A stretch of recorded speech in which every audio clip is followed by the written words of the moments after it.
এই সূরাটি শোনার সাথে সাথেই চারদিক থেকে খুশির খবর আসতে শুরু করবে। এই সূরাটি মূলত তারাই শুনবেন যারা খুবই অভাবে আছেন, কষ্টে আছেন, কোনোভাবেই যাদের মনের আশা পূরণ হচ্ছে না, যারা গরিবি দূর করতে চান, ঋণ পরিশোধ করতে চান, এবং যারা চাকরি হারিয়ে দিশেহারা হয়ে পড়েছেন, কোনোভাবেই কোনো মাধ্যম খুঁজে পাচ্ছেন না। আজকের এই গুরুত্বপূর্ণ সূরাটি শুধুমাত্র তাদের জন্যই। কষ্ট করে সূরাটি আপনারা মনোযোগ দিয়ে প্রথম থেকে শেষ পর্যন্ত শুনুন। ইনশাআল্লাহ এই সূরাটি শোনার উসিলায় আপনাদের সকল অভাব অনটন গায়েব থেকে দূর হয়ে যাবে, সকল ঋণ পরিশোধের ব্যবস্থা হয়ে যাবে, মনের সকল অপূর্ণ আশা আকাঙ্ক্ষাগুলো পূরণ হয়ে যাবে। আপনি যা চাইবেন সাথে সাথে তাই কবুল হবে ইনশাআল্লাহ।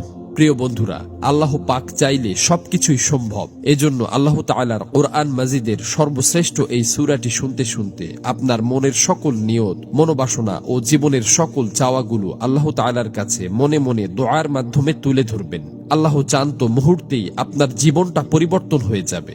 প্রিয় বন্ধুরা, জীবনে তো অনেক প্রচেষ্টাই করেছেন, একবার না হয় কোরআন মাজিদের এই সূরাটির উপর বিশ্বাস রেখে প্রথম থেকে শেষ পর্যন্ত শুনলেন।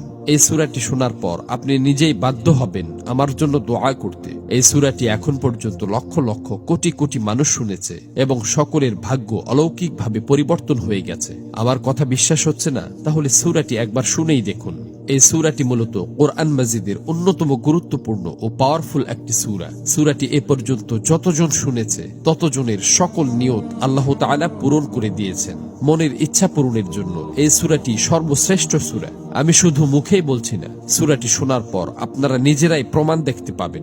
এজন্য কোরআন মাজিদের উপর বিশ্বাস রেখে দ্রুত সূরাটি একবার শুনে নিন। ইনশাআল্লাহ সাথে সাথেই রেজাল্ট পাবেন।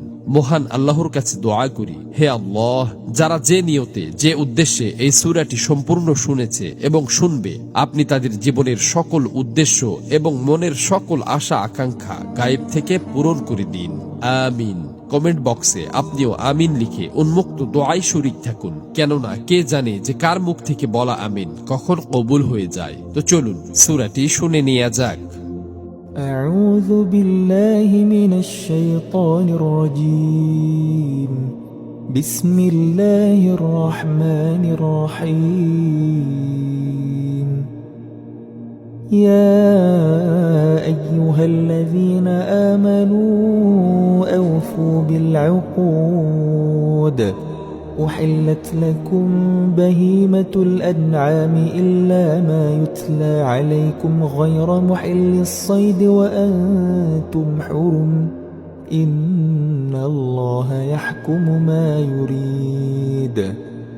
يا أيها الذين آمنوا لا تحلوا شعائر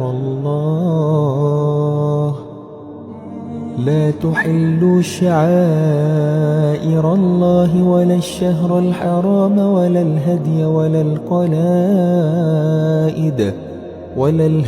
ولا القلائد ولا